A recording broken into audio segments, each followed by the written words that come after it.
Good morning, all of you. Today we will summarize Chapter 1 Crop Production and Management. Before discussing what is crop and how we cultivate the crop, let us discuss the term agriculture.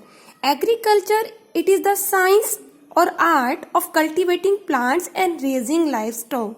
Agriculture is a vast term. It includes not only cultivation of plants but also raising of livestock. Livestock means we domesticate the animals for meat, milk or egg. And raising of these livestock is also included in the agriculture. So agriculture is a term which include both cultivation of plant as well as rearing of livestock, taking care, giving shelter, fodder to the livestock for milk, meat or egg is also included in the agriculture. Now let us discuss the term crop. What is crop? Growing the plants of same kind on a large scale at a place is called crop. What is crop? Growing the plants of same kind on a large scale at a place is called crop.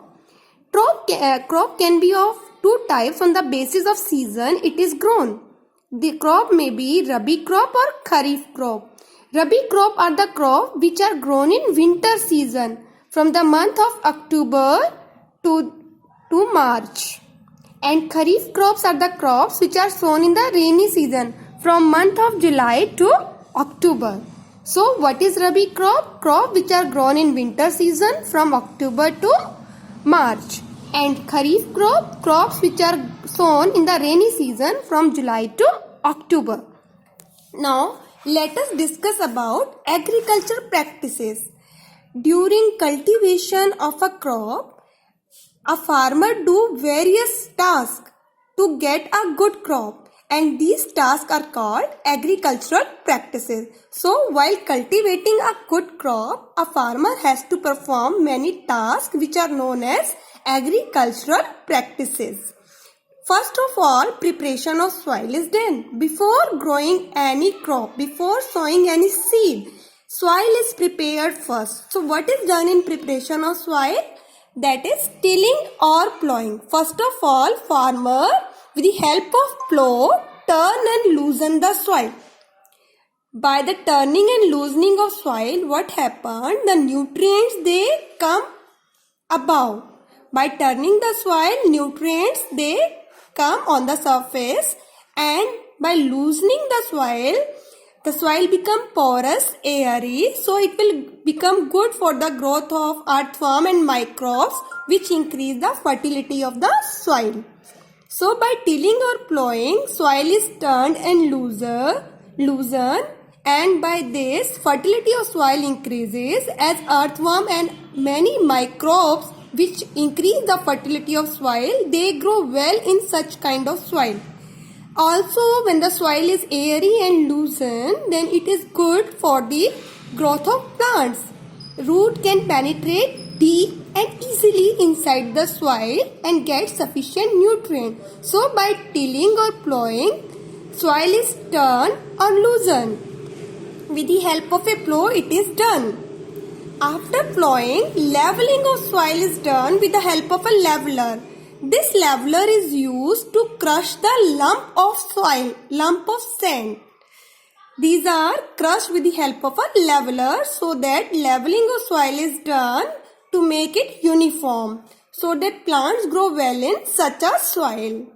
After preparation of soil, seeds are sown in the field.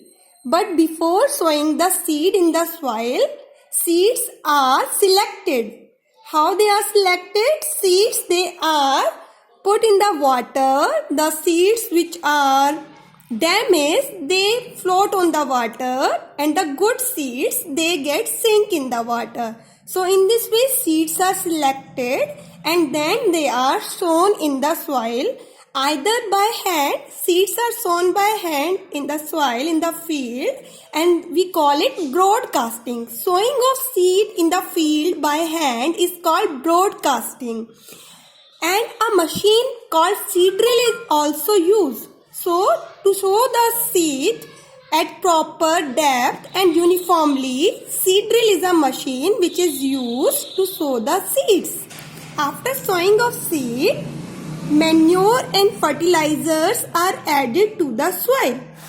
In order to increase nutrients in the soil, manure and fertilizers are added to the soil. Manure is added in large quantity as it has less amount of nutrient. On the other hand, fertilizers are used in small quantity.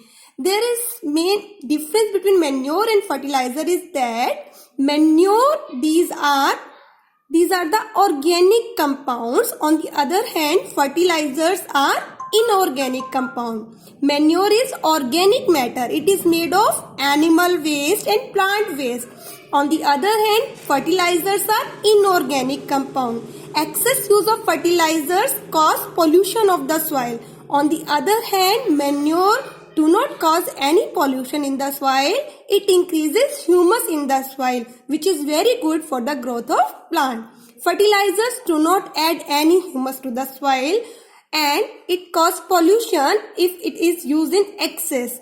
It can even change the pH of the soil, which is not good for the growth of plant. So, it is better to add manure than fertilizer. Fertilizers are to be used in the field very carefully. There are some other methods also which can increase fertility of the soil. First is land fallow. Land fallow means keeping the cultivated land free for some time.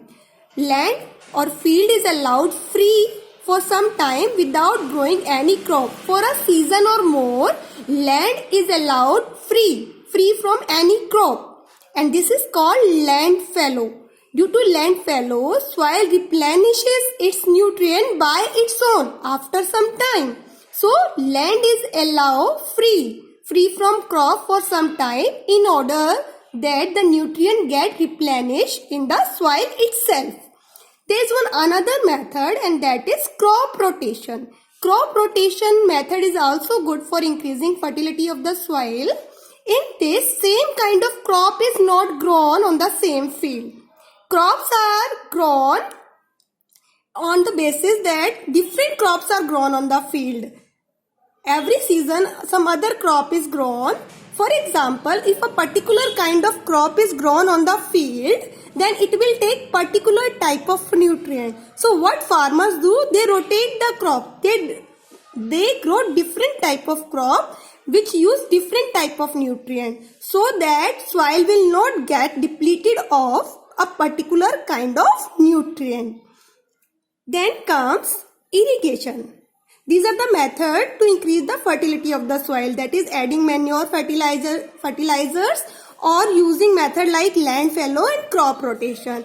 Then come irrigation. Irrigation means supply of water to the crops at regular intervals. It is very important to supply water to the crop plants. There are two modern methods which are also water conserving methods. These are drip irrigation and sprinkler system. What happens in drip irrigation? In drip irrigations, the water is provided to the drop by drop near the root of the crop plant. In this way, water get conserved. Water remain conserved. Less water is required for irrigation in case of drip irrigation. Water is supplied drop by drop near the root of crop plant. In sprinkler system, there is the main pipeline. Over the main pipeline, perpendicular pipes are there. At the top of these perpendicular pipes, there are rotating nozzles. So when water comes with pressure in the main pipeline, it comes out through the nozzle in the form of sprinkler system, as if it is raining. So what is there in the sprinkler system?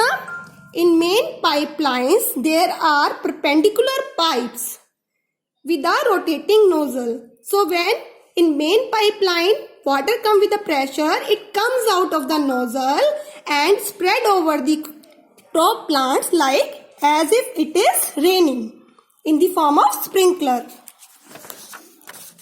Then comes weeding. What is weed? Weed means unwanted plant which grow along with the crop plant.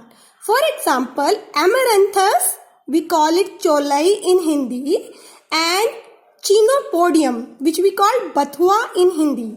So these are the unwanted plants. Amaranthus, chenopodiums are the weeds, unwanted plant which grow along with the crop plant.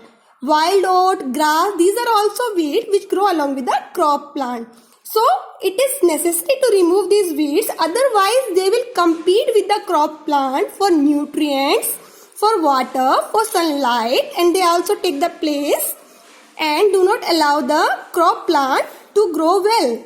So it is necessary to remove the weeds. These unwanted plants are removed either manually by hands, and we can use weedicide also. During tilling also, these weed plants, they get removed.